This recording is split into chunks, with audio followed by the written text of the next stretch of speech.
kita pada sore hari ini tentang administrasi yang akan disampaikan oleh Bapak Dr. Hafizal Okta Adeputra SEMM. Kami persilahkan.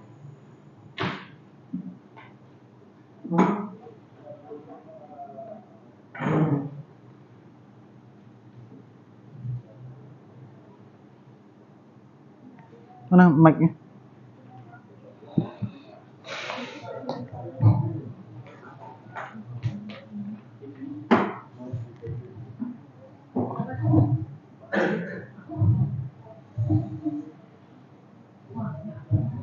Oke, baik. Bismillahirrahmanirrahim. Assalamualaikum warahmatullahi wabarakatuh. Alhamdulillah kita sudah masuk ke materi kedua, yaitu tentang administrasi sesuai dengan surat yang disampaikan oleh BEM kepada saya 3 hari yang lalu. Nah, substansi dari administrasi ini sebenarnya poinnya ada 2, yaitu adalah soal administrasi kesekretariatan, yang kedua adalah soal laporan keuangan, ya Jo ya. Nah, tapi saya ingin ulas secara umum terlebih dulu soal administrasi ini.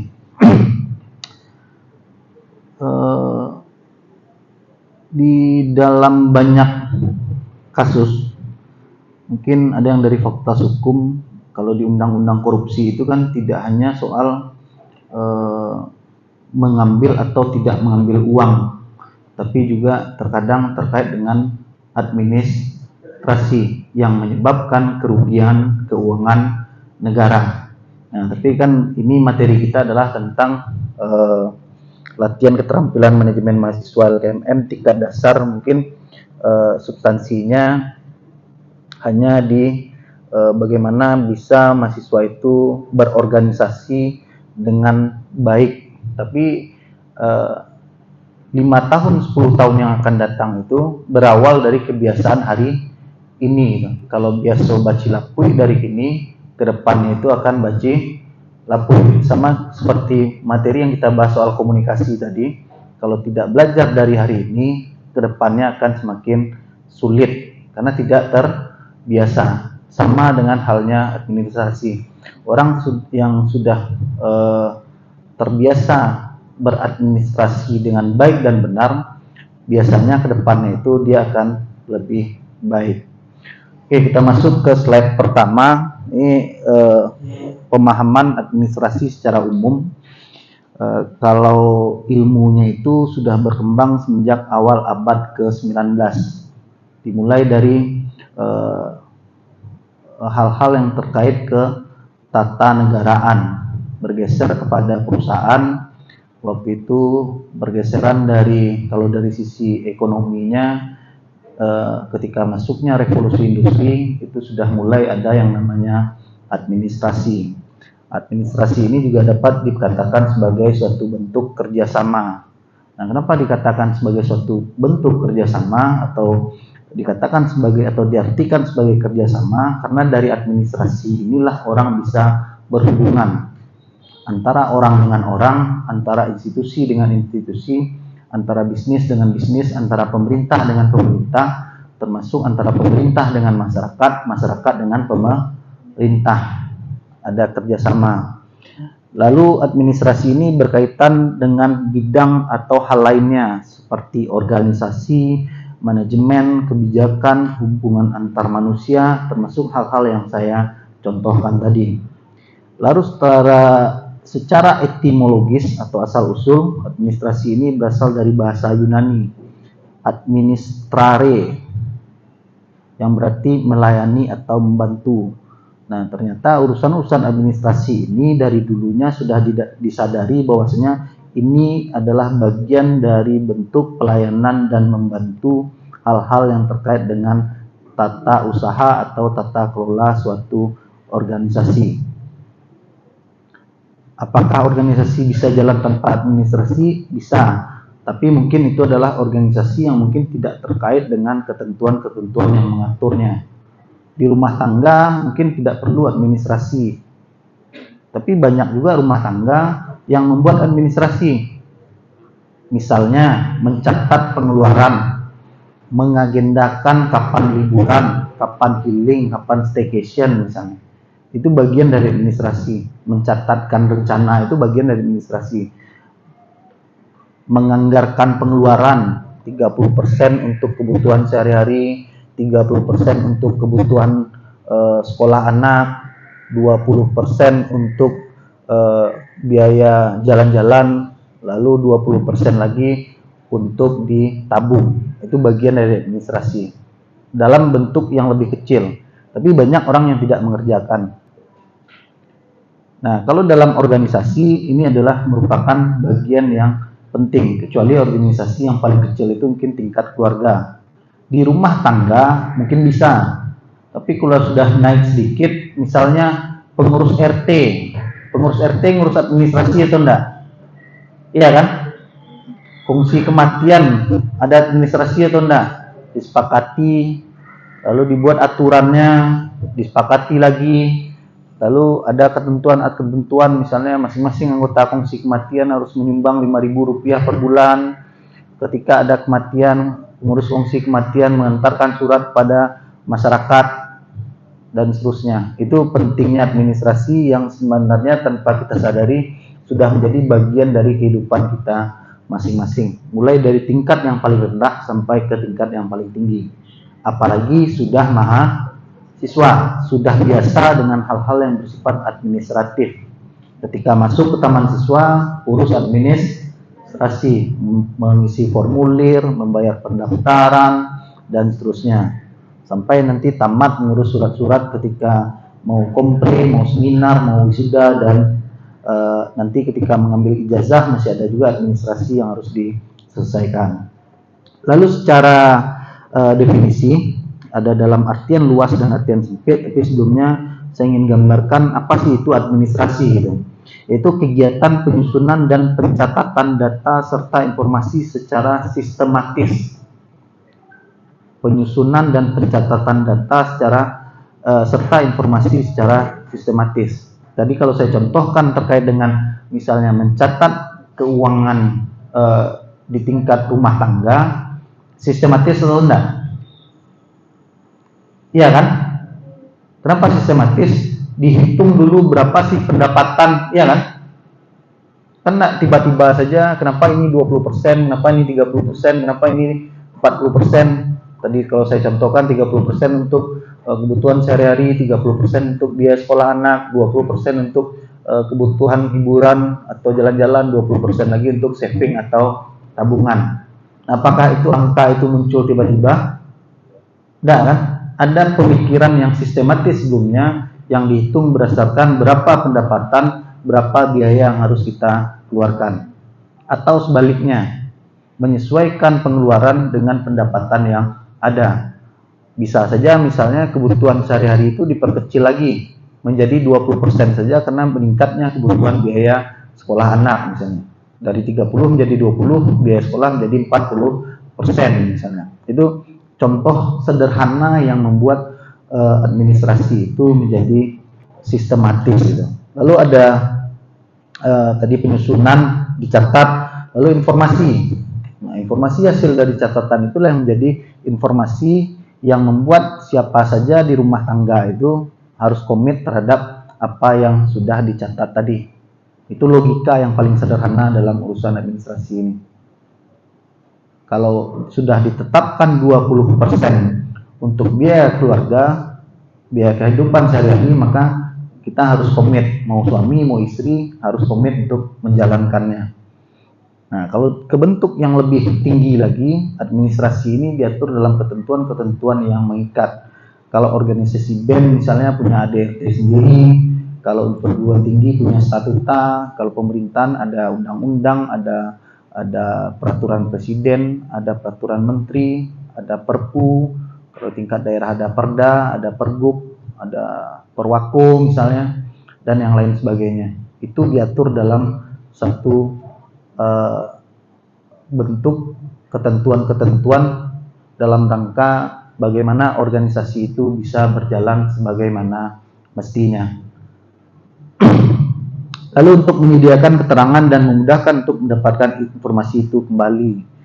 Ketika regulasi dibuat, diadministrasikan, diperiksa oleh Sesnek, ditandatangani oleh presiden misalnya, lalu disebarluaskan. Ketika ada ketentuan yang bertentangan bisa dilihat kembali, ternyata ini diatur seperti ini gitu. Itu contoh implementasinya. Maka administrasi itu dikatakan sebagai kegiatan penyusunan, pencatatan data serta informasi secara sistematis untuk menyediakan keterangan dan memudahkan untuk mendapatkan informasi itu kembali. Nah, sekarang sudah modern gitu. Orang nyimpan data, nyimpan informasi sudah di handphone misalnya. Bisa tinggal browsing. Kalau anak hukum, kalau lagi ujian berdebat misalnya cari undang-undangnya tinggal browsing misalnya. Itu adalah bagian dari administrasi. Perpustakaan pun sekarang sudah di digital misalnya. Jarang orang sekarang ke perpustakaan karena dia sangat mudah untuk mendapatkan informasi di handphonenya masing-masing melalui platform Google. Gitu juga di kantor. Kalau di fakultas misalnya saya tetapkan setiap apapun hasil-hasil rapat fakultas itu harus disimpan di Google Drive misalnya. Siapapun yang butuh informasi atau administrasi yang terkait dengan kegiatan-kegiatan yang sudah dilaksanakan, bagi yang membutuhkan bisa langsung ambil di Google Drive. Karena sewaktu-waktu bisa diambil kembali karena dibutuhkan gitu. Nah, dalam artian secara luas, administrasi itu adalah aktivitas kerjasama oleh sekelompok orang yang didasarkan pada pembagian kerja. Kenapa ada pembagian kerja? Dalam organisasi misalnya, katakanlah di perguruan tinggi ada rektor, ada wakil rektor. Nah, itu kan bukan hal yang disepakati secara tiba-tiba saja, diatur oleh statuta, itu sudah administrasi itu. Di-SK-kan struktur organisasinya, lalu dipilih orang-orang yang mengisi struktur organisasi tersebut. BEM juga demikian gitu. Apapun yang lainnya, presiden, wakil presiden kenapa harus ada? Karena memang diatur oleh undang-undang gitu. Nah, hal-hal yang mengatur seperti itu juga bagian dari administrasi, lalu sesuai dengan struktur dilakukan untuk mencapai tujuan bersama secara efektif dan efisien.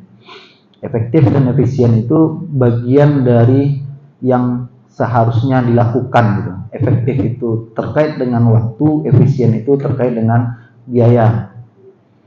Nah, suatu organisasi, kalau orang manajemen mungkin sudah paham gitu.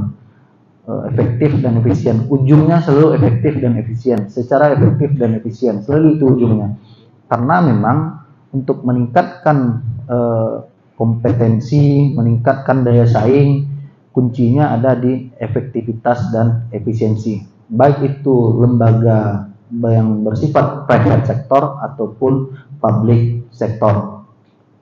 Nah, dalam artian sempit, administrasi itu adalah tata usaha. Itu yang tata usaha misalnya di tingkat RT pun sudah terkelola dengan baik, di RW, di kelurahan, kecamatan, dan seterusnya, termasuk organisasi sosial kemasyarakatan.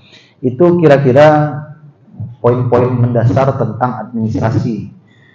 Nah, sebelumnya yang mikir administrasi urusan kertas-kertas ya Bang, surat menyurat. Ayo, ada yang lain? Saya yakin harusnya pertanyaan ini di awal. Administrasi ini identik dengan urusan surat menyurat. Tidak salah juga. Karena memang dalam surat menyurat itu ada pula bagian-bagiannya. Ada surat keputusan, ada surat undangan, dan lain sebagainya. Nah, secara sederhananya, administrasi itu segala sesuatu yang terkait dengan kertas-kertas tadi.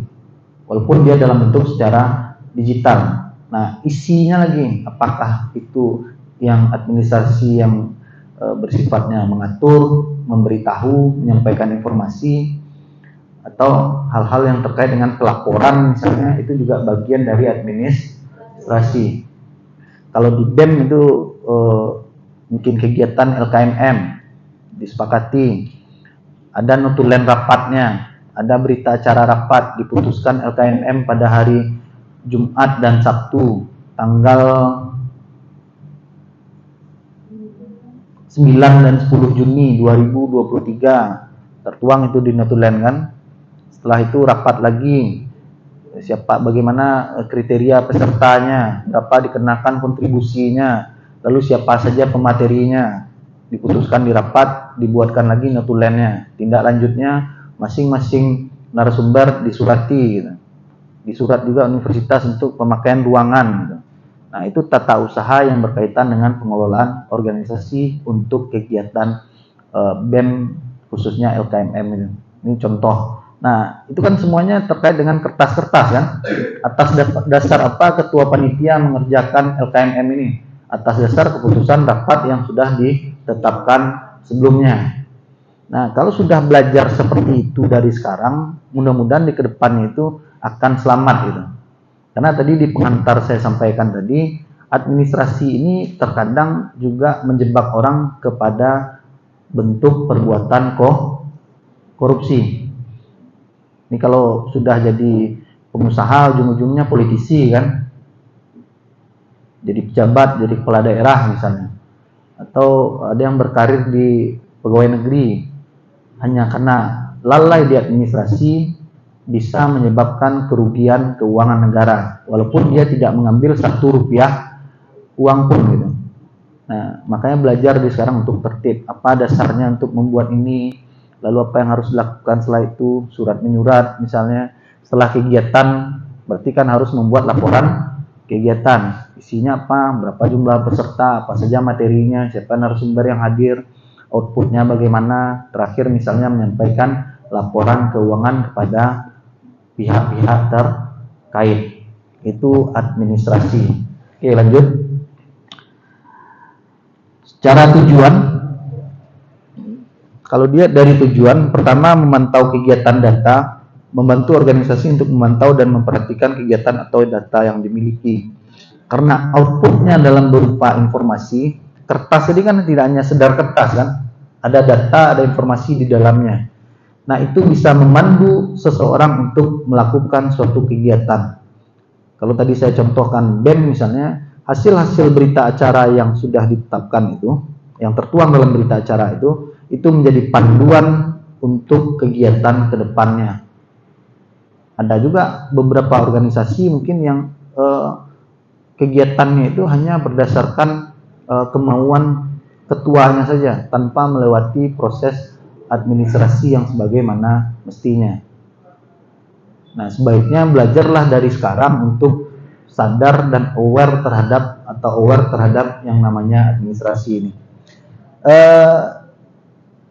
Ada juga di banyak kasus, misalnya organisasi partai politik gitu. Misalnya ke depan adik-adik ini ikut di partai politik, yang ketua umumnya misalnya di Munaslup, di Musdalub hanya karena persoalan-persoalan cacat administrasi gitu. Dia sederhana tapi bisa bahaya. Nah, seriuslah dari jenjang yang paling rendah ini, tingkat mahasiswa mungkin, sehingga nantinya tidak menjadi masalah di kemudian hari. Kalau di dalam ilmu manajemen itu kan sederhana saja, rencanakan apa yang sudah dikerjakan, kerjakan apa yang sudah direncanakan. Nah, bagaimana melihat rencana itu? Ya, di administrasi tadi gitu. Dari hasil-hasil keputusan rapat, di mana bisa dilihat, yaitu dalam bentuk administrasi, berita acara atau notulen rapat misalnya. Nah, itu tujuan utama pertama dari administrasi itu memantau kegiatan atau data. Dalam bentuk yang lebih tinggi misalnya dalam pemerintahan. Ada peraturan 2005, ada peraturan 2001 tahun 2000. Nah, itu kan harus diadministrasikan, dicatat oleh Sesnek, disahkan oleh Kemenkumham, misalnya ditandatangani oleh Presiden. Nah, itu adalah satu bentuk output administrasi yang bisa menjadi panduan dalam kegiatan berbangsa dan bernegara. Lalu berikutnya tujuannya adalah evaluasi. Dari perjalanannya bisa saja ada kekeliruan.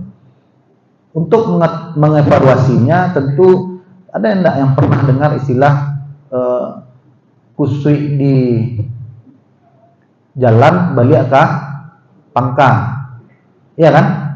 Nah, salah satu fungsinya itu adalah evaluasi, tujuannya adalah evaluasi gitu. Nah, untuk balik ke pangka itu kan ada panduan yang dari awal yang sudah disepakati.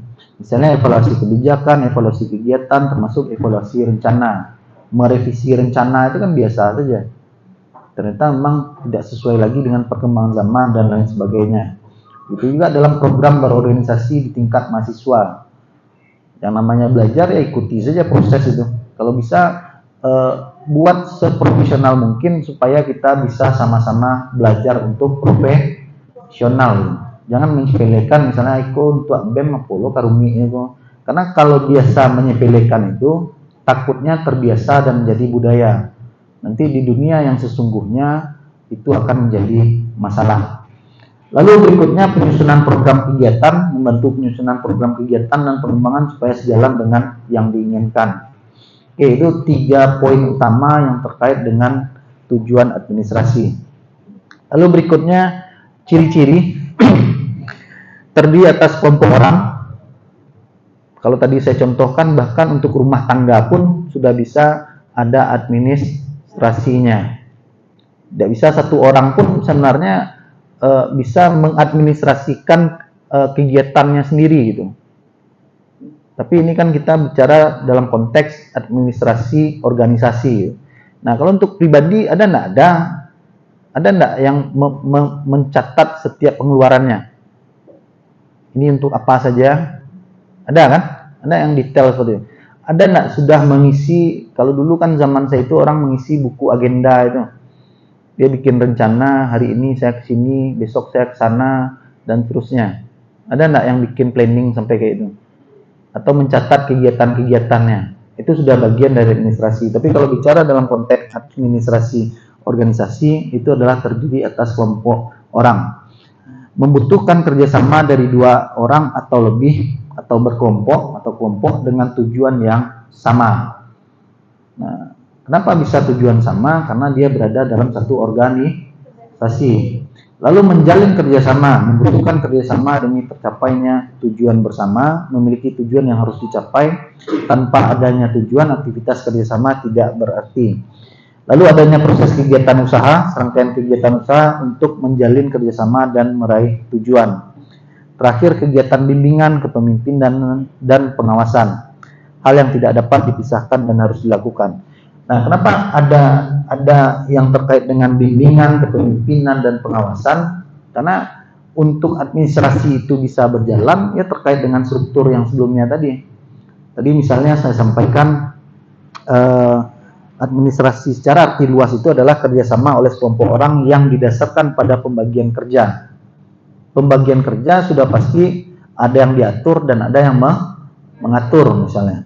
Siapa mengerjakan apa sesuai dengan strukturnya masing-masing.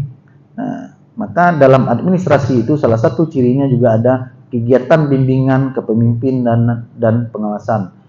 Kalau saya contohkan lagi, misalnya di BEM ini ada pembina, ada penanggung jawab, ada presiden BEM, ada wapres misalnya, ada bidang-bidang, menteri-menteri misalnya. Itu adalah bagian dari kegiatan bimbingan, kepemimpinan, dan pengawasan yang diadministrasikan. Kenapa dia menjadi presiden BEM? Karena memang hasil keputusannya seperti itu di SK-kan. SK itu adalah yang bersifat administrasi. Dia menggunakan jabatannya karena kertas SK-nya tadi yang sudah ditandatangani. Oke, berikutnya fungsi administrasi. Mulai dari perencanaan, mengumpulkan dan mengolah data, menyusun rencana tersebut secara sistematis, menjalin komunikasi antar anggota organisasi, melakukan koordinasi, melaporkan, termasuk juga dalam bentuk kegiatan penganggaran, mengelola dan menganggarkan biaya yang diperlukan dalam pelaksanaan rencana kegiatan. Nah, sederhananya yang saya sampaikan tadi, rencanakan apa yang akan dikerjakan, kerjakan apa yang sudah direncanakan. Apakah cukup hanya di kepala saja? Tidak bisa, dia harus diadministrasikan. Tertulis dia, rencana itu diputuskan di rapat, hasil rapat itu tertuang di notulen rapat, lalu melakukan kegiatan penyusunan kegiatan, dirapatkan lagi, dituangkan lagi, dipilih panitianya, di-SK-kan. Nah, semua yang tertuang dalam kertas-kertas itu adalah fungsi administrasi berjalan. Lalu jenis administrasi ada, tadi ini sudah saya singgung juga, kurang lebih ada administrasi perkantoran, negara, keuangan, pendidikan, dan niaga. Nah, kalau administrasi kesekretariatan sebenarnya dia masuk kepada administrasi perkantoran sederhana, karena dia lebih pada tata usaha dari suatu organisasi tersebut. Bisa saja antar satu organisasi berbeda dengan administrasi lainnya selagi itu tidak bertentangan dengan ketentuan yang lebih tinggi. Kalau di hukum kan seperti itu. Ketentuan yang diatur di bawah itu tidak boleh bertentangan dengan ketentuan yang di atasnya. Kalau tidak, yang di bawah itu akan gugur. Mungkin ada yang pernah dengar berapa banyak menteri dalam negeri itu menyelesaikan hal-hal yang bersifat administratif di tingkat daerah. Salah satunya adalah banyaknya perda atau pergub atau perwako yang bertentangan dengan ketentuan yang mengatur di atasnya. Nah, kita masuk ke yang utamanya. Ini untuk LKMM tingkat dasar, mulai belajar dari atau mempraktekkan diri menguasai ilmu administrasi dari administrasi kesekretariatan organisasi masing-masing. Makanya untuk jadi mahasiswa itu perlu banyak menimba ilmu dan pengalaman. Salah satunya adalah dengan cara memperbanyak organisasi gitu. Tidak hanya di dalam lingkungan kampus, tapi juga bergaul di luar lingkungan kampus gitu. Pertama, soal jaringan pasti gitu. Yang kedua, hal-hal yang terkait dengan administrasi kesekretariatan ini kita menjadi lebih paham dan meningkat wawasannya. Karena pada akhirnya kalau dalam kehidupan berbangsa dan bernegara ini, saya katakan tadi, apapun urusannya tidak akan lepas dari yang namanya administrasi. Apalagi nanti jadi pejabat, jadi orang penting di perusahaan, tiba-tiba bekerja saja sesuai kemauan, tanpa ada panduan, tanpa hasil keputusan rapat, jadi masalah gitu. Karena sudah terbiasa menyepelekan misalnya. Ini harus jadi perhatian. Oke, apa itu yang dimaksud dengan administrasi kesekretariatan? Itu proses pelaksanaan rangkaian kegiatan untuk mengatur pekerjaan perkantoran dan tugas lainnya dalam rangka menunjang kelancaran tujuan organisasi. Kalau administrasinya tidak baik, berarti organisasinya bisa saja tidak jalan, tidak lancar gitu. Kecuali orang-orang di dalamnya memang tidak ada pula yang kritis gitu. Nah, untuk bisa maju dan berkembang itu di satu organisasi itu perlu ada yang kritis itu. Jangan main perasaan misalnya, saya itu dek banci mana kawak salah sih kerja Jawa enggak, tapi lebih objektif sebenarnya. Maka dialektika tadi penting itu Jo. Curiga, membantah pendapat. Kalau ini baik, bagaimana kalau ini bagaimana? Nah, itu kan juga bagian penting. Tapi hasil-hasil yang disepakati itu setelah perdebatan dan lain sebagainya itu harus tertuang dalam administrasi yang tertulis gitu. Karena misalnya, kenapa harus ada LKMM gitu? Apa dasarnya? Berarti kan harus merujuk ke kesepakatan sebelumnya gitu. Kenapa harus hari Jumat? Kenapa harus hari Sabtu? Gitu. Nah, itu pentingnya. Proses pelaksanaan rangkaian kegiatan untuk mengatur pekerjaan perkantoran atau organisasi dan tugas lainnya dalam rangka menunjang kelancaran tujuan organisasi. Kalau enggak, berdebat saja sampai habis. Berdebat itu ketika rapat perlu kritis, tapi kalau sudah diputuskan berarti tinggal dijalankan. Jangan ala diputuskan encaknya nak mau dikoan, tapi orang laba jalan nih protes gitu. Paham enggak maksudnya? Ketika rapat dia diam-diam saja. Tapi ketika sudah dikerjakan, sudah menjadi keputusan tertuang di notulen, baru banyak protes. Paham kan maksudnya? Walaupun ini soal perilaku, ada enggak orang yang seperti itu? Ada, banyak. Saya kan sudah banyak pula pengalaman ini. Ketika rapat dia enggak ngomong apa-apa gitu. Ketika sudah diputuskan, dituliskan ke dalam bentuk notulen, barunya banyak cerita kan. Iko nak modeko, harusnya modeko. Nah, itu belajarlah tertib dari sekarang gitu. Nah, makanya kalau sudah baik administrasinya, biasanya organisasinya akan lancar. Kalaupun yang protes itu bisa diabaikan gitu, selagi memang tidak substansial atau memang ada keliru dari keputusan itu. Karena yang dijalankan itu adalah hal-hal yang sudah tertuang dalam administrasi organisasi gitu. Karena sudah dalam bentuk amanat kan, bertanda tangan, ada notulen rapat, ada absensi misalnya. Nah, makanya kalau urusan organisasi ini untuk menyelamatkan benturan pribadi harus dilindungi dalam bentuk administrasi gitu.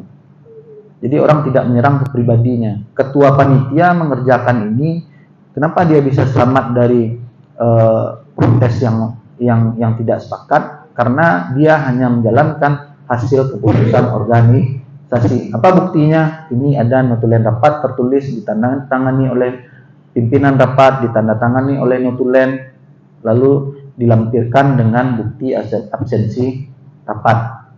Jadi selamat untuk kebanyakan kita kan tidak paham dengan yang seperti itu gitu. Odek sianu ketua jelek lah tuh bakat ini saya karajo. Nah kalau memang itu yang dikerjakan sesuai administrasi, artinya benturan pribadi ini bisa dihilangkan gitu. Karena yang dikerjakan itu adalah hasil keputusan organisasi. Buktinya apa? Yaitu administrasi tadi gitu. Jadi jangan sampai menyepelekan gitu. Bukti-bukti tertulis itu yang substansi dari administrasi yang sering saya ulang-ulang dari tadi. Lalu ruang lingkup kegiatan sekretariat. Ini mungkin sudah ada yang dari BEM berapa orang di sini? Ya. 2. Yang dari HIMA ada. Lalu yang di tingkat fakultas apa namanya? BEM fakultas ada. Yang tidak ada organisasi sama sekali? Ada? Apa? Terserah. Yang belum pernah berorganisasi sama sekali, baik di dalam maupun di luar kampus. Nggak usah malu-malu gitu. Ada? Semester berapa? 4. Nah, semester 4 usahakanlah sebelum tamat nih mencari organisasi ya. Rugi gitu. Karena kalau hanya pergi kuliah, ketika orang kuliah kita di kelas, ketika tidak ada jadwal kuliah kita di kosan, lalu ketika libur kuliah kita di kampung, itulah orang paling merugi selama masa kuliah. Paling merugi, percaya sama saya. Oke, nah kenapa saya tanya demikian? Kalau memang rata-rata berorganisasi semua, maka jalankanlah atau belajarlah berorganisasi sebagaimana mestinya sesuai dengan prinsip-prinsip yang terkait dengan administratif tadi. Karena itu yang menyelamatkan kita di kemudian hari yang terkait dengan ya apapun urusannya pasti ada administrasinya gitu. Bahkan orang bisa terjebak, tadi saya katakan terjebak masalah korupsi hanya karena lalai di urusan administrasi. Orang dituduh menggelapkan uang perusahaan karena hanya lalai dalam urusan administrasi. Misalnya dia menghabiskan uang perusahaan, tidak ada yang diambil, hanya untuk kegiatan, tapi administrasinya tidak dia selesaikan, tidak ada laporan, tidak ada bukti kwitansi. Percaya atau enggak orang? Enggak kan? Nah, itu pentingnya itu. Walaupun kita tidak mengambil 1 rupiah pun, karena laporannya tidak ada itu. Nah, kalau dalam urusan negara malah pemerintah lebih ketat lagi sekarang. Kalau dulu kan input, proses, output. Kalau sekarang kan input, proses, output, outcome, impact. Jadi yang dilihat pertanggungjawaban itu tidak hanya dalam bentuk fisik dan administrasi saja, tapi sudah pada dampak. Misalnya diadakan kegiatan LKMM ini, outputnya kan setelah kegiatan ini mahasiswa dapat sertifikat, lalu ada laporan. Nah, outcome dan impact-nya apa gitu? Apakah mahasiswa yang mengikuti ini berubah dari yang sebelumnya? Dari yang sebelumnya tidak pandai berkomunikasi, setelah mengikuti LKMM bisa berkomunikasi. Mahasiswa yang sebelumnya tidak atau abai dengan hal-hal yang bersifat administratif, jadi menjadi lebih peduli dan siap untuk melakukan hal-hal yang bersifat administratif misalnya. Itu adalah impact, gitu. Ada perubahan. Nah, itu di pemerintah sekarang dibangun jalan dari Rasuna Said ke Jati ini, diperlebar jalan Taman Siswa ini misalnya. Kalau dulu kan output saja, mana bukti kontraknya, mana bukti selesainya, dilihat fotonya, mana jalannya selesai itu. Kalau sekarang yang diukur itu kan impact, dampaknya. Kenapa jalan diperlebar? Karena macet. Apa bukti macet? Butuh waktu tempuh bisa sampai 20 menit misal dari ujung Rasuna Said sampai ke rumah makan apa namanya itu? Talago Surya. Nah, yang impact itu adalah kenapa jalan diperlebar? Karena sebelumnya jarak waktu tempuh dari ujung Rasuna Said ke Talago Surya itu 20 menit, setelah diperlebar hanya tinggal 10 menit. Itu impact. Nah, terkait dengan organisasi atau penting tidaknya administrasi ini, itu adalah bagian yang juga hampir sama dengan narasi yang saya gambarkan tadi.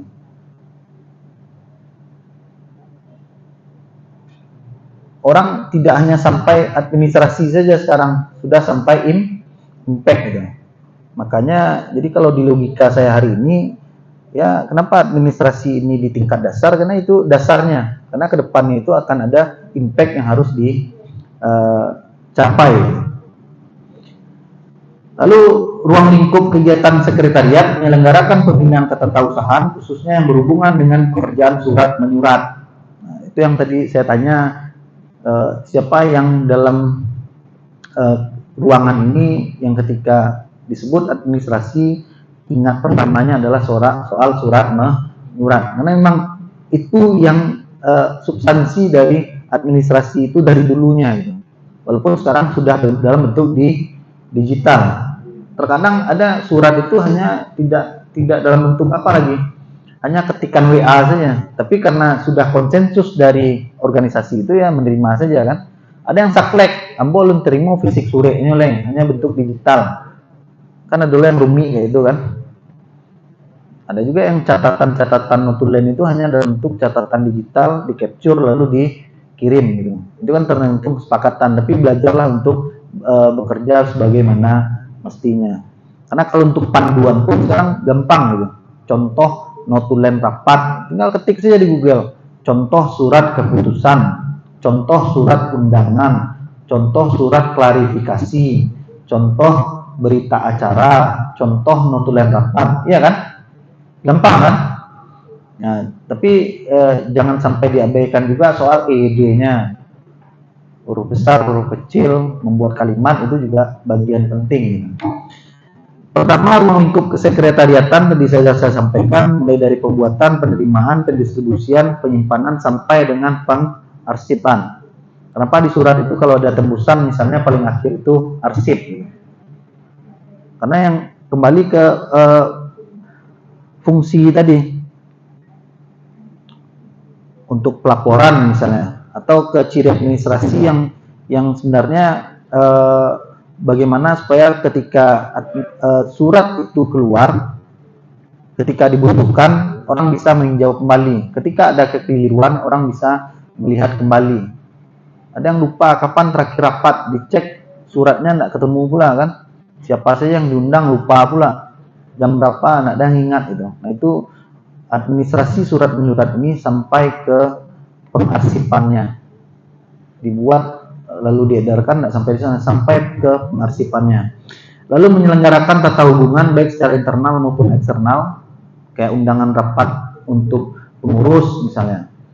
Termasuk eksternal misalnya undangan rapat kepada wakil rektor misalnya, kalau di BEM kepada rektor.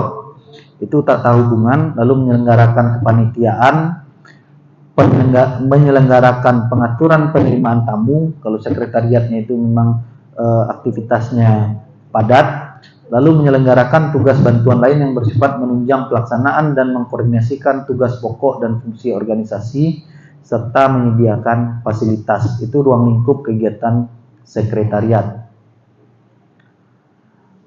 Oke, berikutnya prinsip administrasi kesekretariatan. Pertama, jelas, sederhana, praktis, fleksibel, satu kesatuan atau komando. Jelas mungkin tidak saya sampaikan lagi. Sederhana, jangan sampai kita yang membuat regulasi sendiri, kita yang menyepakati, kita yang mengatur, kita pula yang rumit sendiri. Apa maksudnya? Karena terlalu gaya-gayaan, diputuskanlah sesuatu yang pada akhirnya merumitkan diri sendiri. Itu kalau dalam konteks organisasi kemahasiswaan. Sepakatilah apa-apa yang tidak membuat kita lebih sulit gitu. Karena fungsi berorganisasi ini sebenarnya mencari jalan keluar yang lebih baik misalnya, supaya pekerjaannya itu bisa lebih praktis, bisa lebih fleksibel gitu. Lalu satu kesatuan atau komando. Nah, satu kesatuan atau komando itu berkaitan dengan organisasi itu kan diatur sendiri gitu.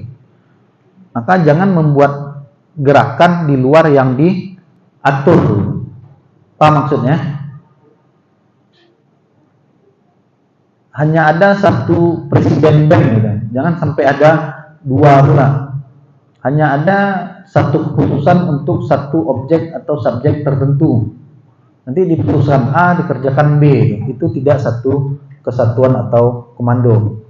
Nah, lalu contoh administrasi kesekretariatan, surat, termasuk surat keputusan, ketetapan, notulen, berita acara, laporan, beberapa tadi sudah saya singgung, termasuk juga laporan keuangan, proposal, dokumentasi, pengarsipan, ketentuan yang mengatur surat menyurat, tata naskah, dan yang lain-lain. Nah, di beberapa administrasi kesekretariatan ini yang tidak kalah pentingnya juga, ketentuan yang mengatur surat menyurat. Ada yang pernah misalnya yang paling sederhana melihat nomor surat, ada nomor, lalu garis miring, ada huruf Romawi, lalu ada cat misalnya. Nah, itu adalah ketentuan yang diatur gitu. Tidak dibuat-buat saja. Itu adalah ketentuan yang mengatur surat menyurat. Di Taman Siswa ada. Nanti saya ada contoh misalnya di HIPMI. Oke, slide terakhir laporan keuangan. Ini adalah dokumen yang menggambarkan kondisi keuangan suatu entitas seperti organisasi atau individu pada suatu periode tertentu. Nah, tujuan laporan keuangan pertama memberikan informasi yang relevan kepada pemangku kepentingan, mengukur kinerja keuangan, membuat keputusan bisnis yang lebih baik. Lalu soal prinsip anti korupsi yang terkait dengan administrasi keuangan atau laporan keuangan, pertama dia harus akuntabel, sesuai apa yang dikerjakan dengan ketentuan-ketentuan yang berlaku. Kalau di luar itu berarti dia tidak akuntabel. Yang kedua, transparan. Transparan, paham ya? Bisa diakses dan diketahui oleh banyak orang gitu. Kalau bendaharanya tidak pernah memperlihatkan laporan, berarti orang bisa curiga kan? Ada yang disembunyikan. Dan pada akhirnya menjadi masalah di suatu organisasi. Ini paling banyak ini, soal transparansi. Kalau akuntabilitas mungkin hanya berlaku di pemerintahan. Di banyak organisasi orang banyak yang tidak akuntabel. Karena fleksibelnya organisasi-organisasi, terutama organisasi yang tidak terkait dengan keuangan negara. Tapi soal transparansi ini yang paling sensitif gitu. Lalu kewajaran diadakan snack ini misalnya paling mahal ini, contoh ya Joya, jangan tersinggung pula panitia. Contoh 15.000 rupiah gitu. Ternyata di laporan dibuat sama Joni 25.000 rupiah. Tahu panitia kan? Malu 25.000. Tadi isinya cuma iko dikali-kali kan? Artinya tidak wajar gitu. Ada markup misalnya. Nah, itu di laporan keuangan harus ada aturan mainnya. Pendapatan masukkan ke pendapatan, pengeluaran masukkan ke pengeluaran. Mana saja yang menjadi pendapatan, mana saja yang menjadi pengeluaran. Atau misalnya anggaran yang harusnya digunakan untuk konsumsi tapi digunakan untuk transportasi misalnya. Itu berarti tidak sesuai dengan aturan main. Lalu terakhir ada kontrol kebijakan. Setiap keputusan-keputusan kepanitiaan misalnya atau organisasi mahasiswa, tetap saja di laporan di keuangan itu harus ada kontrol kebijakan. Membelanjakan uang secara wajar, membelanjakan uang sebagaimana mestinya. Nah, siapa yang mengontrol kebijakan itu adalah orang-orang yang berkepentingan di dalam organisasi itu sendiri. Nah, itu secara sederhana. Makin lama makin lesu saya lihat, saya pun juga makin lesu sampaikan materi. Kita lanjut ke sebelum tanya jawabnya, ini langsung contoh saja. Nah, saran saya, kalau ada BEM memang belum ada ketentuan yang mengatur tentang administrasi kesekretariatan, itu bisa diadopsi dari HIPMI ini. Coba buat lebih profesional gitu. Di halaman 147.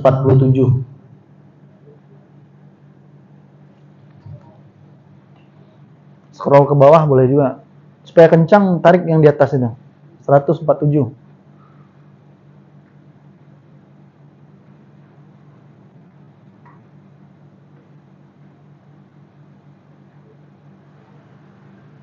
Nggak salah saya kan? Terus bawah. Bawahnya itu. Sorry. Lewat itu. Kan ini banyak versi soalnya. Terus. Ke atas ya. Terus.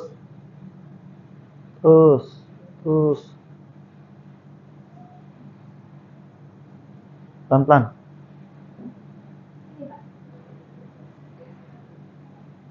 Kan. Coba ke 147.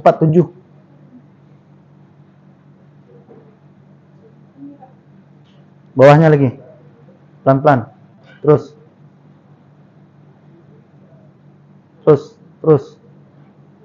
Op. Nah, jadi ini contoh saja. Saya kebetulan kalau untuk organisasi sudah banyak yang saya lalui. Kalau KP saya ada beberapa, sampai ke KNPI provinsi itu saya sudah 2 periode di wakil ketua. Di HIPMI saya sudah jelaskan tadi, di Golkar, di AMPI kalau ada yang minat silakan saja. Kebetulan saya lagi menyusun pengurus sekarang AMPI Sumatera Barat. Yang mau masuk silakan saja ya.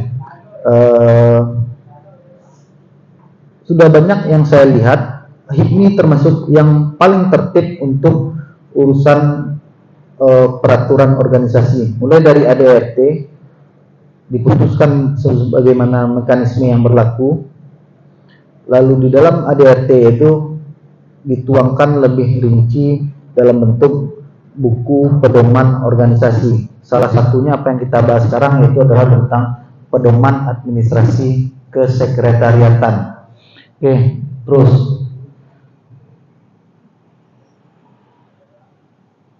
bisa enggak di-fullkan? Kalau slide saya tadi mungkin tulisannya besar nih kecil. Oke, terus bawah. Pelan-pelan. Oke, coba lihat bagaimana profesionalnya administrasi kesekretariatan. Saya tidak membanggakan HIPMI, tidak, tapi perlu belajar gitu. Misalnya satu dulu.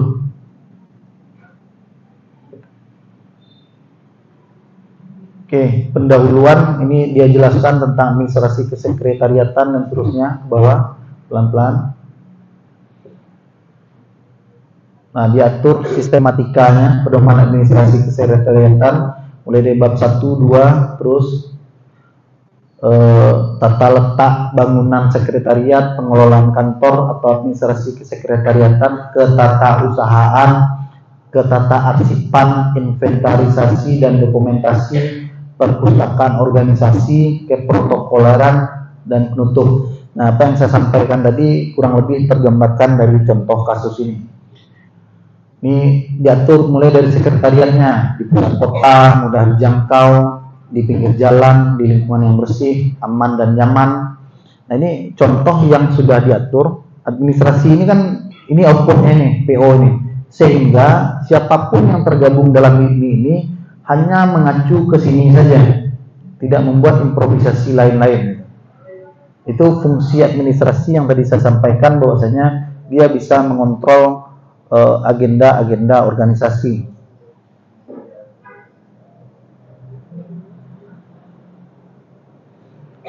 Oke, berikutnya sampai ke tata ruang. Harus ada ruang dapur, kamar mandi, musola, terus pelan-pelan. Terus ada kendaraan. Nah, ini pengelolaan kantor dan administrasi kesekretariatan. Oke, berhenti di terus ke bawah. Nah, siapa yang ngurus sekretariat? Itu ada sekretariat juga dijelaskan, ada tugas administrasi, ada tugas sekretariat dalam memberikan informasi yang diperlukan oleh pengurus dan seterusnya. Terus ini ketatausahaan, ada catatan, ada laporan, ada keputusan, termasuk surat menyurat lainnya. Lalu ada korespondensi, surat organisasi juga dijelaskan, prinsip pokok dalam pembuatan harus meliputi ketentuan, itu ada ABCD, lanjut. Ini jenis-jenis suratnya, surat resmi, surat mandat, surat ketetapan, surat yang dipergunakan dan dibuat oleh organisasi di lingkungan HIPMI berdasarkan alamat surat. Nah ini yang terkait dengan misalnya eksternal misalnya. Ada juga yang diatur untuk urusan internal. Oke, sifat suratnya ada biasa, resmi, rutin. Terus ada surat mandat, surat tugas juga dijelaskan masing-masing. Lanjut. Nah, ini standar format surat. Ini saya masuk di sini. Kop surat gitu. Berapa banyak orang yang menyepelekan standar dari kop suratnya? Apakah itu ukuran logo, bentuk logo, posisi penggunaan logo itu bagaimana? Saya pernah ditegur oleh pihak UGM ketika melakukan diskusi nasional dengan dekan Fakultas Geografi. Kebetulan saya membuka kerjasama dengan UGM waktu itu, baru tahun kemarin ya. Saya buat poster. Kalau logo itu kan sederhana saja, kan kita browsing gitu. Misalnya ingin kerjasama dengan UGM bikin poster, saya browsing logonya. Ternyata diprotes oleh pihak UGM, logo ini tidak boleh dicantumkan sembarangan. Yang boleh dipakai logo ini. Ternyata di UGM itu ketentuannya lebih detail lagi. Ada aturan penggunaan logo. Yang logo emas itu hanya di surat-surat resmi saja ada. Di undangan senat, di surat keputusan, tidak untuk digunakan sembarangan. Termasuk diatur hal-hal yang sedetail mungkin, penggunaan font misalnya, posisi logo, keterangan, penulisan gelar akademik, itu sampai diatur. Bisa di browsing itu ketentuan surat menyurat di UGM gitu. Begitu rapinya UGM dalam urusan administrasi. Saya malu juga gitu. Loh, kenapa? Saya kan bingung juga kenapa ini tidak boleh gitu. Sementara itu beredar di Google gitu. Ternyata saya browsing, ada aturan yang dibuat bahwasanya logo ini untuk ini, logo ini untuk ini gitu. Saya suruh ganti waktu itu. Nah, begitu juga dengan organisasi lainnya gitu. Pasti ada yang diatur sampai seperti ini. Nah, mulailah belajar dari tingkat organisasinya masing-masing untuk merapikan administrasi gitu. Nah, kebetulan saya di WR2 itu juga menjadi tantangan berat gitu. Karena sifat manusia ini terkadang kalau untuk hal-hal yang sederhana itu kan sering menyepelekan. Tapi dari hal yang sederhana itu menentukan bonafit atau tidaknya sesuatu gitu. Bedakanlah antara surat yang sama tapi beda institusi gitu. Rapinya bagaimana gitu. Yang brandingnya kalah biasanya dia lebih bacilapuh. Kenapa bacilapuhnya? Ini mohon maaf bahasa kampung saya. Karena kebiasaan tadi itu. Ya biasalah awak menurutku nak punya nak cari orang mana. Tapi siapa yang tidak suka kerapian? Siapa yang tidak suka keindahan? Siapa yang tidak suka dengan tata usaha yang rapi gitu. Nah, saya contohkan di sini sampai misalnya diatur ukuran huruf pada baris pertama, ukuran huruf pada baris ketiga, ukuran huruf alamat yang disarankan. Nah, ini seharusnya bisa diadopsi dengan baik oleh BEM, baik itu tingkat universitas maupun tingkat fakultas. Pemasangan logo jadi tidak sembarangan. Lalu warna, nomor surat, terus bawah. Nah, kenapa harus ada nomor? Karena surat itu kan tidak 1, 2 gitu. Sangat banyak. Undang-undang juga demikian. Undang-undang nomor berapa, tahun berapa, undang-undang nomor berapa, tahun berapa. Itu pentingnya nomor surat. Nah, setiap itu ada maknanya. Terangan nomor urut. Yang pertama itu nomor urutnya dimulai dari 1, lalu terus ke bawah A itu apa untuk jenis surat, B untuk jenis surat resmi, lalu TAP itu berarti ketetapan, KPTS berarti itu untuk jenis surat keputusan, sampai angka itu untuk apa saja, kode. Nah, dia buat seperti ini karena memang sesuai dengan kebutuhan. Ya kan? Nah, kalau kita di BEM atau di organisasi kemahasiswaan lainnya, adopsilah yang paling sederhana gitu. Kalau tingkat rutinitasnya sederhana, mungkin tidak perlu sampai rigid seperti ini, sedetail ini gitu. Terus ke bawah, lalu ada pembuat. Kalau berarti sekretaris jenderal, kalau KGR berarti Forum Musyawarah Nasional dan seterusnya. Lalu bulan ditandai dengan huruf Romawi, lalu tanggal surat terletak di kanan.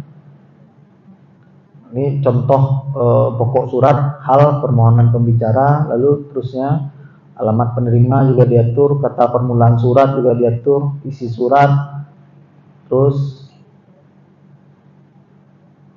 sampai ke penandatangan dan seterusnya. Oke, ini saya sudah saya kasih aja ya. Bisa diadopsi oleh BEM atau organisasi apapun yang ada di taman siswa. Ini memang agak sedikit jenuh belajar administrasi ini, karena siapa yang suka ngurus administrasi ada? Ajo mungkin ya, tapi kalau banyak orang kan tidak ada yang ingin sepele ya. Sementara kehidupan kita ini diatur oleh hal-hal yang bersifat administrasi. Nah, membahasnya saja sebenarnya jangankan mengerjakan, sekarang aja membahas tidak seantusias yang saya lihat waktu membahas soal komunikasi. Oke, saya rasa demikian soal materi, bisa diadopsi. Lalu lihat lagi keterangan-keterangan apa yang saya sampaikan pada PowerPoint, langsung diadopsi saja. Prinsip-prinsipnya saya rasa sudah jelas tadi. Demikian, banyak maaf. Assalamualaikum warahmatullahi wabarakatuh. Saya kembalikan ke moderator untuk sesi tanya jawab atau diskusi.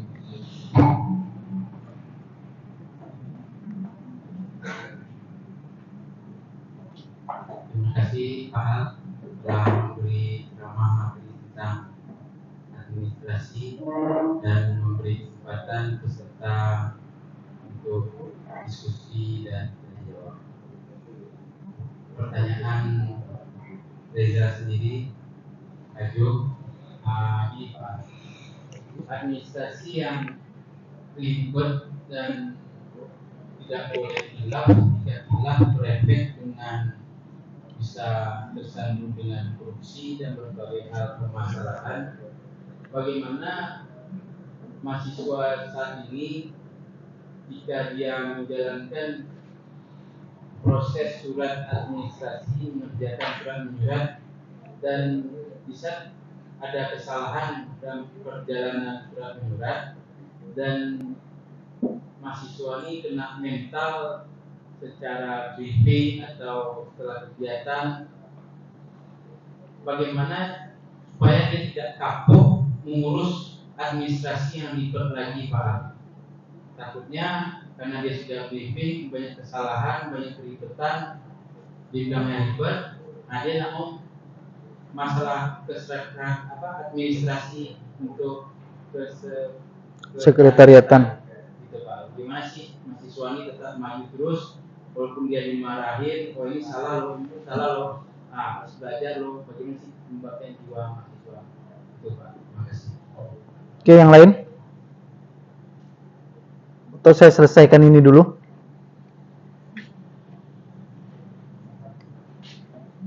Ada yang lain? Saya jawab dulu. Nanti siapkan pertanyaannya. Rugi kalau nggak nanya gitu. Pertama, belajar bertanya. Karena untuk bertanya saja banyak juga yang gemetaran itu kan. Nah, sudah tahu gemetaran bertanya tapi nggak mau diulang-ulang bertanya itu kan. Sudah tahu kita lemah bicara, tapi tidak mau mengulang-ulang bagaimana supaya bisa berbicara itu. Kita sadar, tapi tidak ada upaya itu. Nah, sekarang saya paksa harus bertanya. Oke, saya jawab Ajo dulu. Pertama, korupsi tidak korupsi itu kan, yang terkait korupsi ini kan sebenarnya yang terkait dengan keuangan negara, itu kata kuncinya. Cobalah nanti bedakan, kalau ada yang bekerja di perusahaan lalu mengambil uang perusahaan, pasti larinya ke penggelapan atau pencurian. Tapi kalau mengambil uang di dinas, uang APBD, anggaran tertentu, itu larinya ke tipikor. tindak pidana korupsi. Nah, untuk administrasi ini kan tergantung urusannya apa dulu gitu. Nah, cara kunci suksesnya kembali lagi ke literasi tadi. Banyak membaca. Bertanya saja tidak cukup, juga harus banyak membaca. Maka penting tadi bagaimana menjadi pendengar yang kritis, menjadi orang-orang yang berpikir kritis tadi. Misalnya, ada yang tes CPNS mungkin tidak pernah ya. Ini saya belajar misalnya dari banyak orang yang gagal tes CPNS. Banyak yang gagal di hal paling dasar, yaitu adalah soal administrasi. Ini nanti saya jawab dulu substansi pertanyaan Ajo. Ini saya narasikan dulu logikanya. Kenapa demikian? Karena dia malas membaca ketentuan-ketentuan administrasi yang harus dia lengkapi untuk memenuhi menjadi PNS. Kalaupun sudah dia baca, dia sulit memahami karena tidak terbiasa. Nah, dia akan lebih percaya diri ketika dia bertanya kepada orang lain. Ditanyalah ke seniornya yang kurang lebih 4 tahun yang lalu ikut tes CPNS. Sudah dia baca, dia tanya, ternyata berbeda. Yang dia percaya adalah seniornya.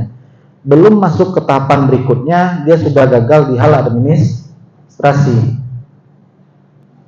Bisa merubah nasib hidup seseorang, bisa membelokkan masa depan seseorang hanya karena administrasi saja. Itu pentingnya. Keluar jurus kirologi dan rasologinya. Padahal ini sudah jelas-jelas tertulis nih, Joang. Tapi dia tidak ikuti itu gitu. Dia bertanya kemana-mana, dia ikuti yang salah gitu. Nah, ini contoh lagi, itu tes CPNS. Kebetulan saya sering diminta oleh beberapa perusahaan termasuk di pemerintahan untuk melakukan job fit atau penerimaan karyawan atau karyawan lah. Atau di taman siswa ini karena bagian dari WR2 itu adalah urusan SDM. Nah, setiap seleksi itu biasanya saya ketua timnya.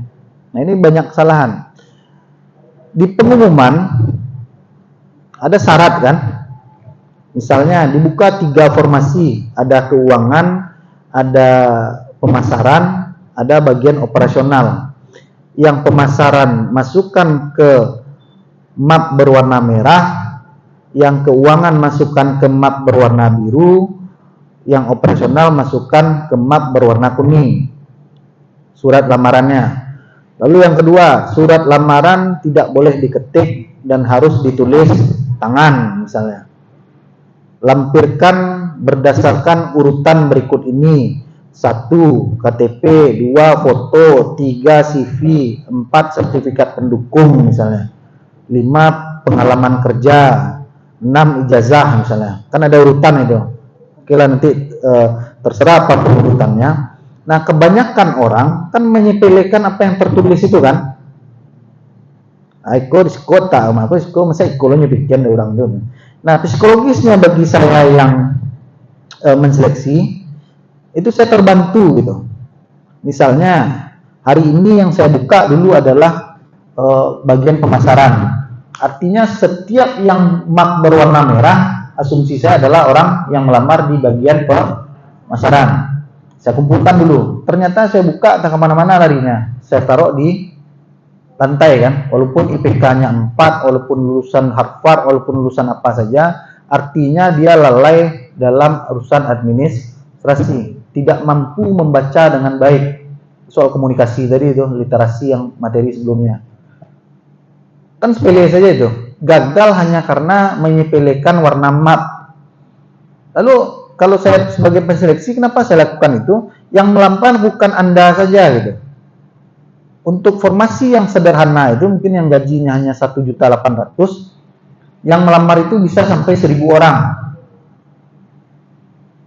1.000 orang saya buka satu-satu mapnya kan panik ya.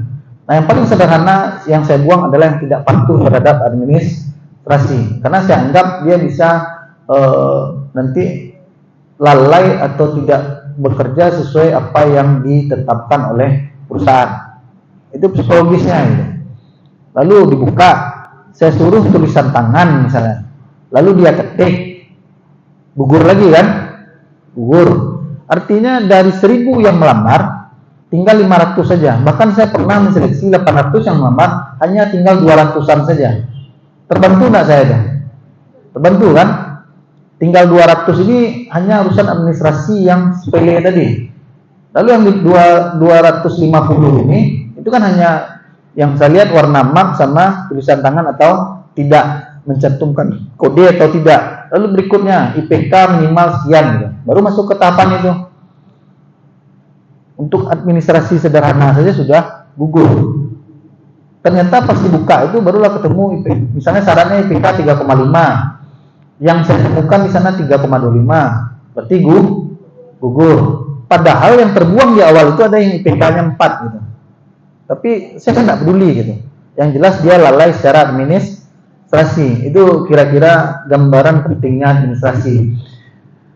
Nah, untuk menjawab pertanyaan Ajo tadi, atau misalnya buat surat pernyataan di atas materai, pernyataannya dibuat, tapi materainya tidak dia kasih, gugur lagi gitu, tidak dibaca dengan baik. Nah, menjawab pernyataan Ajo tadi, bagaimana orang yang bisa trauma? Cara yang paling baik itu adalah, tidak ada jalan lain, harus belajar sambil melakukan gitu.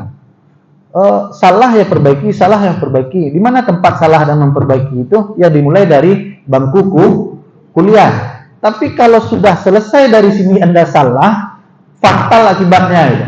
Salah satunya misalnya kalau bekerja di pemerintahan, administrasi salah lalu menyebabkan kerugian keuangan negara, terserah Anda ambil atau tidak, itu sudah tantangannya adalah penjara, ya kan? Di perusahaan juga demikian. Uangnya tidak Anda ambil, Anda hanya mengerjakan saja, tetapi administrasinya hilang, tidak ketemu, tidak dibukukan dengan baik. Lalu ketika diminta laporan kegiatan selesai, tidak mampu membuktikan dengan bukti-bukti terkait. Fatal kan?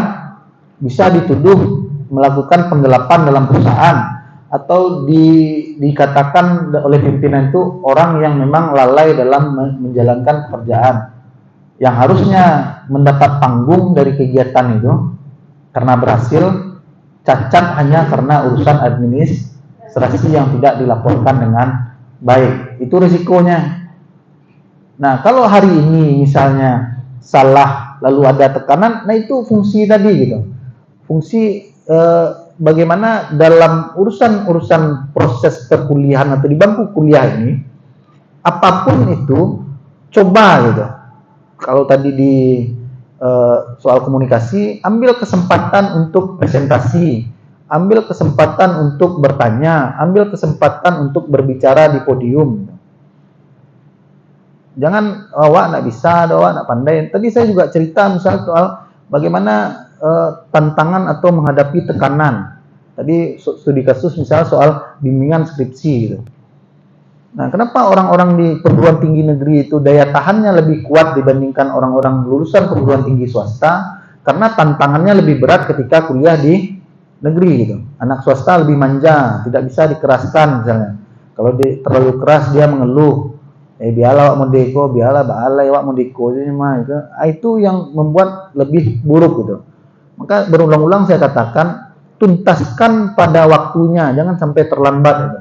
Banyak melihat di luar sana, nonton YouTube, nonton apa, bergaul dengan banyak orang. Orang di usia kita itu sudah bisa bikin apa, sudah di mana posisinya gitu. Nah, terkait dengan administrasi tadi, salah itu biasa aja. Banyak membaca. Tidak boleh hanya bertanya saja. Bertanya itu harus pada tipe yang kritis kalau soal administrasi ini. Tanya lalu periksa benar atau tidak. Tidak bisa dipercaya saja. Sama tadi jadi PNS tadi. Sudah dibacanya, dia pula yang tidak yakin. Dia tanya ke orang, Uni gue dulu lulus tes PNS, mau tanya ke Uni itu. Yang orang tuanya, ya pula tanyalah ke siapa itu. Ini dulu lulus tes PNS, man. Nah, disampaikan informasi yang disampaikan ini tidak pula ditanggapi dengan kritis. Berpatokan saja karena dia lulus. Rupanya dia lulus PNS 2010. Kita tes CPNS 2023. Sama enggak aturannya? Beda kan? Kalaupun sama, syukurlah. Kalau beda gimana? Ya sudah pasti beda itu. Maka untuk kritis itu penting gitu. Ditanya, di cross check lagi sudah dibaca, dikonfirmasi, itu kira-kira aja. Apa maksudnya? Dibaca, ditanya, setelah ditanya, dicek lagi, ditanya, dibaca, lalu dikonfirmasi. Gitu. Paham maksudnya? Ini sederhananya lagi, agak ribet saya tadi. Ketika sudah dibaca, dicoba dikonfirmasi supaya pemahaman apa yang kita baca sama gitu dengan maksud dari surat tadi. Ketika sudah ditanya misalnya, perlu ada pikiran kritis untuk mengecek kembali ke yang tertulis. Paham maksudnya? Mudah-mudahan itu tidak akan gagal gitu. Tapi kalau salah, gunakanlah salah itu di bangku kuliah gitu. Jangan salahnya ketika nanti yang seperti saya katakan tadi, salah sudah berada di posisi pemerintahan, salah ketika berada pada posisi sudah di perusahaan, salah nanti ketika posisi sudah menjadi pengusaha gitu. Pengusaha ini sekarang bahaya juga, administrasi pajak saja rumitnya bukan main gitu. Sanksinya besar-besar gitu. Paham maksudnya? Jadi manfaatkan hari ini, banyak membaca, banyak belajar, banyak bertanya. Oke, ada lagi pertanyaan? Sudah terjawab, Jo? Jadi salah sekarang nggak masalah. Kalaupun ada yang menegur, saya bersyukur itu ada yang mengingatkan gitu. Kalau dibiarkan saja salah gimana? Jadi jangan marah pula pada orang yang memberitahu kebenaran gitu. Biasa saja, jangan baper. Kalau anak sekarang kan banyak baper ini. Oke, ada yang lain? Cepat, silakan.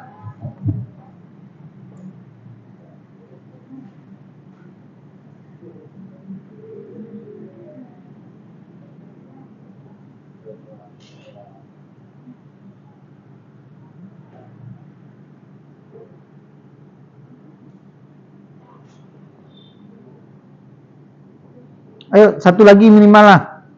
Perempuan.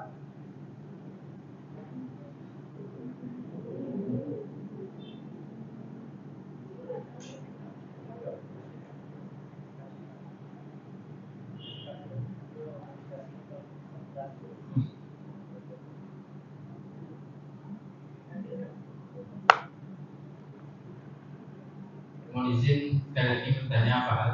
Oke, silakan. Ada sosok pemimpin yang di bawah ini ada bimbingan, kepemimpinan dan pengawasan. Itu kan sosok dari pemimpin. Bagaimana pemimpin suatu organisasi itu yang tertinggi itu sebagai ketua, dia tidak paham untuk administrasi, Pak.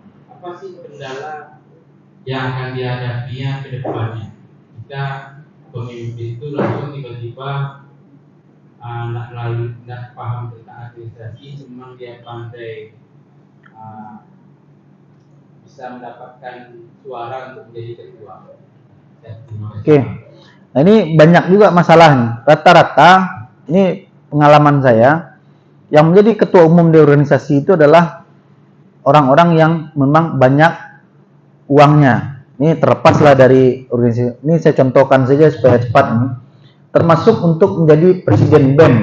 Oke lah, tidak soal banyak uang, tapi orang-orang yang populer, vokal misalnya, vokal lalu dia populer. Apakah kepopuleran itu berbanding lurus dengan kemampuan yang disampaikan Ajo tadi? Belum tentu. Begitu juga di luar sana. Makanya sekarang banyak orang menolak yang namanya ini gaya kapitalis, ini gaya feodal katanya. Ini gaya-gaya yang pragmatis. Nah sekarang ini siapa sih yang tidak feodal, siapa yang tidak kapitalis gitu? Karena memang keadaan itu yang memaksa gitu. Contohlah kita memprotes orang-orang yang terpilih adalah orang-orang yang feodal katanya. Orang-orang yang dimodali, orang-orang yang punya modal. Nah memang karena kondisi hari ini sudah seperti itu gitu. Apa-apa ditentukan oleh uang gitu. Tanpa memperhatikan substansi dari apa yang terkait dengan kemampuan, kompetensi dan yang lain-lain gitu. Nah, kalau di organisasi mahasiswa misalnya karena populer, karena disukai dan lain sebagainya, dan itu tidak memastikan apakah dia berbanding lurus kemampuannya dengan kemampuan administrasi. Paling bahaya sebenarnya itu, karena dia yang bertanda tangan untuk urusan apa saja, karena ketua atau presiden siapa saja adalah penanggung jawab tertinggi di dalam organisasi itu sendiri, dia yang bertanggung jawab gitu. Nah, akan menjadi bahaya kalau dia lalai untuk urusan administrasi. Biasanya orang-orang yang sadar dengan kelemahannya, dia akan memilih orang-orang yang untuk menutupi kelemahannya. Contoh misalnya, ketika dia lemah di administrasi, dia akan memilih sekretaris yang kuat di administrasi. Memilih bidang administrasi itu memang urusan orang-orang yang memang kuat di urusan administrasi. Itu caranya. Nah, walaupun idealnya seorang pemimpin itu harus menguasai hal-hal dasar yang terkait dengan administrasi. Karena role modelnya itu kan dia yang paling tinggi jabatannya, dia pula yang melanggar aturan yang ada di organisasi tersebut. Nah, untuk mensiasatinya memang harus belajar ketuanya itu. Cara lainnya adalah didampingi oleh orang-orang yang kuat secara administrasi. Oke, yang lain masih ada? Terjawab belum? Yang perempuan lah satu, atau ada yang laki-laki yang angkat tangan tadi? Silakan. Ya. Mbak, mau tanya berarti tadi kalau misalnya administrasi dalam organisasi itu kuat, berarti dalam organisasi tersebut bisa dikatakan organisasi itu layak untuk menjadi organisasi yang kuat, gitu. Misalnya kan organisasi itu, saya sekretarisnya yang hebat di bidang administrasi dan tahu secara surat menyurat, dan ketua BEM pun sendiri kurang paham di surat menyurat, dan akhirnya organisasi tersebut apakah bisa jadi kuat atau loyo, Pak? Dah, cukup. Nah, siap, Pak. Oke. Karena apa ya? Organisasi ini kan saya jelaskan tadi bagian yang tidak terpisahkan dari administrasi gitu. Bahkan saya contohkan tadi untuk urusan rumah tangga saja orang sudah beradministrasi gitu. Nah, terkait dengan apa yang ditanyakan tadi, secara substansi sebenarnya terlepas apakah ketuanya itu lemah atau tidak, apakah ada yang mendukung atau tidak, merupakan suatu kewajiban bagi setiap organisasi untuk memenuhi kewajiban-kewajiban administrasinya. Surat menyurat contohnya, laporan-laporan contohnya. Nah, untuk menutupi itu, kalau berkaitan dengan pertanyaan Ajo, kalau ketuanya lemah, berarti harus ada pengurus lain yang menutupi kelemahan itu. Walaupun dalam konteks idealnya, ketuanya juga harus belajar. Ketika dia tidak bisa, minimal dia paham. Dia nak bisa mengetik surat ini, kan ada juga yang seperti itu. Estetika surat itu nak pandai, huruf ketik, huruf gadang, bahasa lemak itu. Letak nomor, letak tanggal, mana pembuka, mana isi, mana penutup, bahasa lemak saja. Memang dia tak paham, tapi dia paham kalau ini perlu ada surat sini, ini perlu di SK-kan, ini perlu ada notulennya. Dibantulah dengan orang-orang yang mengurus organisasi itu. Cari yang lebih paham, yang kuat. Walaupun sebenarnya pemahaman ketua harus melebihi pemahaman orang yang di bawahnya. Karena apa ya? Kedepannya itu rasanya di banyak hal tuntutan untuk menjadi pemimpin itu kan semakin kompleks gitu. Tidak hanya soal popularitas, tapi juga soal kompetensi, bahkan sampai ke urusan-urusan yang sifatnya administratif tadi. Berapa banyak orang yang terpeleset hanya karena salah administrasi, itu kan sudah saya sampaikan tadi itu. Maka kalau tadi dikatakan apakah ukurannya organisasi itu kuat atau tidak dalam administrasi, tidak itu ukuran kuat atau lemah. Administrasi itu adalah syarat wajib. Baik atau tidaknya organisasi itu diukur lagi dari program-program atau prestasi-prestasi kerjanya. Administrasi itu hanya untuk kebutuhan dasarnya dulu, harus terpenuhi. Prestasinya itu dilihat dari kerja-kerja organisasi, seberapa jalan atau berhasil program-program yang sudah direncanakan. Ada organisasi, administrasinya rapi, tapi programnya tidak ada. Paham maksud saya kan? Jadi itu bukan ukuran kuat atau tidak, berhasil atau tidaknya organisasi. Administrasi itu kewajiban mutlak, kewajiban dasar. Nah, untuk mengukur prestasi baik atau tidaknya organisasi itu ya dari program kerjanya, dari keberhasilan menyelenggarakan kegiatan.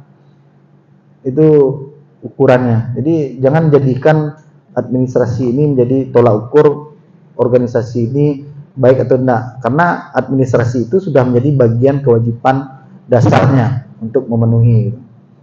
Sama juga misalnya kalau anak di rumah, saya selalu membantu orang tua. Apakah itu prestasi? Prestasi membantu orang tua kewajiban, kan tidak bisa diklaim pula itu, karena sudah menjadi kewajiban gitu. Kecuali dia misalnya mendapat ranking 10 besar di sekolah, itu prestasi. Itu juga organisasi. Administrasi itu sudah urusan wajibnya. Nah, kalau untuk melihat kuat atau tidaknya ya oke lah bisa administrasi, tapi berhasil atau tidaknya organisasi itu dilihat dari keberhasilan dia melaksanakan program kerja ataupun kegiatan. Oke, ada lagi pertanyaan? Silakan, satu lagi.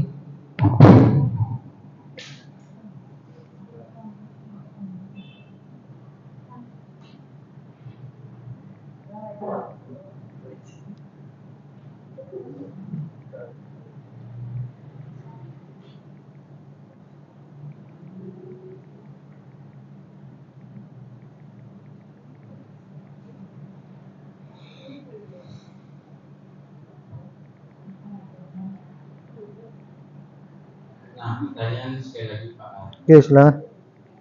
Ini yang menjadi kendala. Kenapa mahasiswa ini minim bertanya di saat ada seminar yang didengarkan? Iya.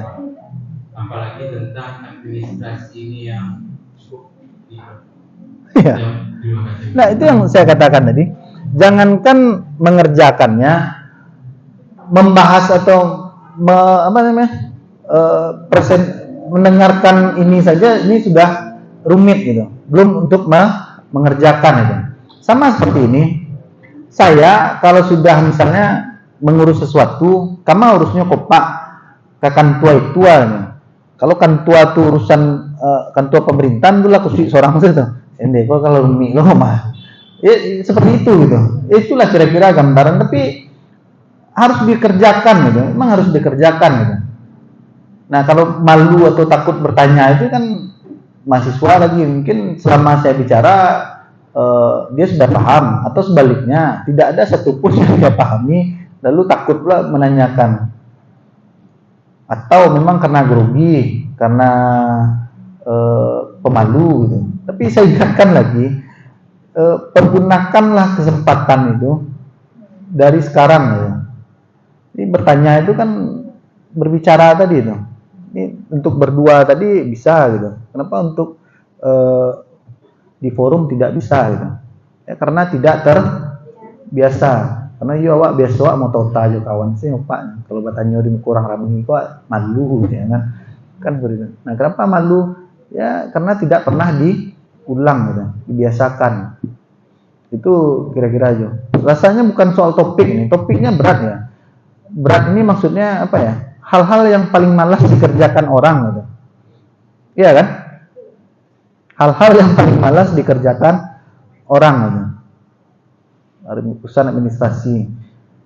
Karena urusannya kok Pak ke kantor lurah, ke kantor nagari ini. Kalau karumi banyak susure mintanya kemana?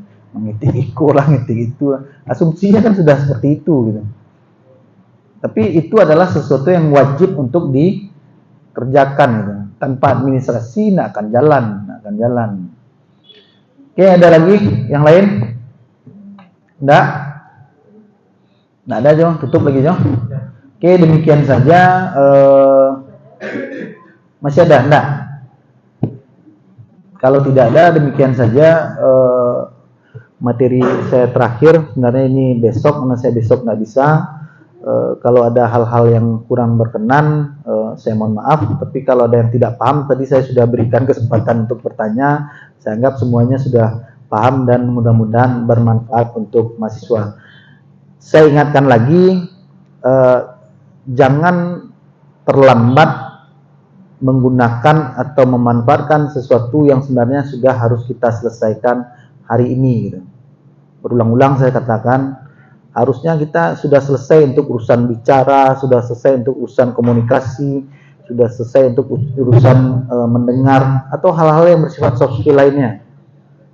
Sudah harus selesai di bangku kuliah. Termasuk administrasi ini sudah harus selesai, salahnya itu, dihujatnya itu di bangku kuliah. Tapi kalau sudah ada dunia kerja, risikonya lebih besar. Lalu yang kedua, dari hasil buku yang saya baca tadi, apakah Harvard membuat Anda lebih pintar? Ternyata hasil studinya tidak demikian. Diteliti oleh si penulis buku ke banyak universitas terkemuka di dunia, termasuk universitas yang biasa-biasa saja. Apa yang diajarkan sama, apa yang disampaikan sama. Apa yang membedakan? Ternyata ada di daya juang dari mahasiswa. Mahasiswa yang ingin masuk Harvard itu adalah orang-orang yang memiliki daya juang yang lebih tinggi daripada orang-orang yang tidak masuk Harvard. Karena orangnya tuh, bukan karena institusinya. Institusinya hanya medianya saja. Nah, maka kalau tidak kita yang aktif, ya tertinggal. Jangankan di lingkungan sendiri. Ketika keluar pun sudah semakin jauh tertinggal. Oke, ingat-ingat itu. Saya kan bangga pula mahasiswa saya ketika ketemu di luar, Pak, saya mahasiswa Bapak, Pak, kerja di mana? Sekarang sudah bupati di kabupaten ini, Pak. Kerja di mana? Saya sekarang sudah manajer di sini, Pak. Kan itu menjadi kebanggaan alma mater yang kita tinggalkan, ya kan? Itu kebanggaan dosennya. Artinya kami di sini berhasil untuk merubah dari yang sebelumnya sesuai harapan orang tuanya itu. Tapi dosen perguruan tinggi atau sapras ini pun hanya sebagai alat pendukung. Tetap saja kembali lagi pada daya juang dari masing-masing mahasiswa. Oke, paham? Apapun perguruan tingginya, misalnya Indonesia, yang diajarkan sama, diatur oleh kurikulum yang sama. Dosen pun disertifikasi sekarang dengan standar yang sama. Saya sertifikasi, dosen UI sertifikasi, juga diatur dengan ujian-ujian standar sertifikasi yang sama. Gitu. Kurikulum juga sama, tidak ada bedanya. Tinggal lagi bagaimana daya juang mahasiswa. Memang kita tertinggal dari sapras, tapi itu bukan alasan untuk lebih baik gitu. Karena memang ini kan soal uang juga. Bisa ditingkatkan sapras, tentu uang kuliah itu naik, lo nak jawab. Oke, demikian saja. Assalamualaikum warahmatullahi wabarakatuh. Saya izin pamit langsung ke bawah. Semoga sukses sampai besok. Hah? Boleh, close ya?